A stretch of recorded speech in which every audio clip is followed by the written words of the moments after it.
है और भविष्य में जब तक ये सृष्टि है तब तक इसका महत्व, महिमा वो निरूपित और वर्णित होती रहेगी। निरूपित और वर्णित होती रहेगी। बहुत बेहतरीन तरीके से महाराज जी ने बात रखी। जितेंद्र जी, आपसे सतयुग की बात करें, खैर वो तो सतयुग था, उसके बाद त्रेता। राम सरयू से जुड़े हुए थे, सरयू से ज्यादा पवित्र राम के लिए शायद कुछ नहीं होगा। कृष्ण यमुना से थे, फिर माँ गंगा को ऐसा स्थान क्यों मिला कि वो जब आई और संगम बना तो यहां पर एक ऐसी भीड़ जुटने लगी जो सुख में आती है। माँ गंगा के तट पर 4 में से 2 कुंभ लगते हैं, हरिद्वार और तीर्थराज प्रयाग का।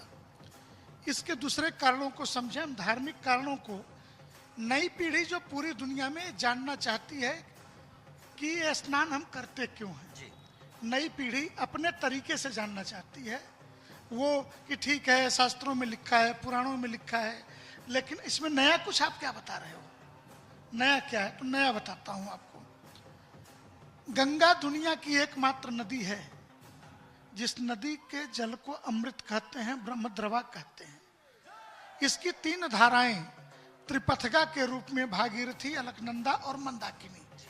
इन तीनों धाराओं में एक विशेष प्रकार का कण पाया जाता है। वह विशिष्ट कण है जो वैज्ञानिक शोधों ने प्रमाणित किया, बैक्टीरियोफाज।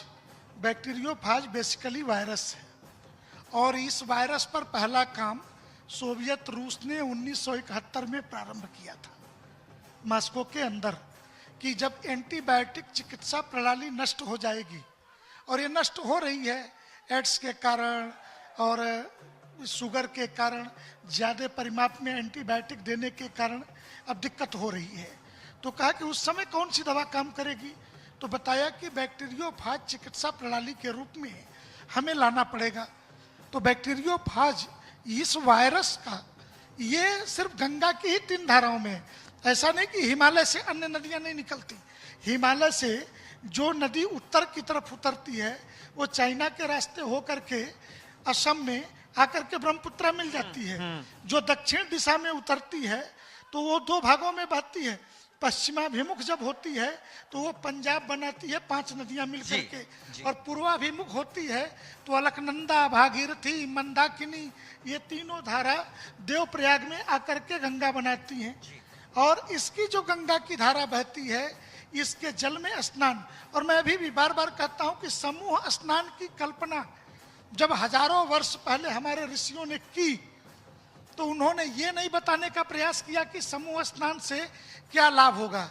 लेकिन वर्तमान में जो मैं बता रहा हूँ, काशी हिंदू विश्वविद्यालय के गंगा रिसर्च सेंटर में प्रोफेसर यूके चौधरी की अध्यक्षता में 5 देशों के वैज्ञानिकों ने जो न्यूनतम रिसर्च 2014 में प्रस्तुत किया, उस रिसर्च में कि ये समूह स्नान शरीर में इम्यूनिटी को बढ़ा देता है।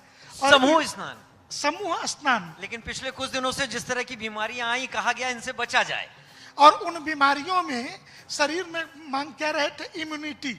मैं आपसे पूछता हूं कि ये जो WHO बता रहा था कि आप ऐसे रहिए, इतनी बार हाथ धोइए, WHO आज तक कोरोना की कोई दवा क्यों नहीं बता दिया? कोई एक दवा बताइए जो उसने कोरोना के बारे में बता दिया हो। लेकिन हम बार बार कह रहे हैं इस बात को कि यह वैश्विक षड्यंत्र हो सकता है। दुनिया के अन्य देशों में बेथिंग कंसेप्ट नहीं है, लेकिन समूह स्नान के द्वारा व्यक्ति का इम्यूनिटी सिस्टम बढ़ेगा, ये वैज्ञानिक रिसर्च है। और यही समूह स्नान कुंभ के मेलों की प्राण वायु है। जितेंद्रानंद जी जो कह रहे हैं, गंगा जल लाकर आप अपने घर पर रख कर देख लीजिए, वो खराब नहीं होता, उसके पीछे की वही बात है। नरेंद्र नंदन जी, एक सवाल मेरा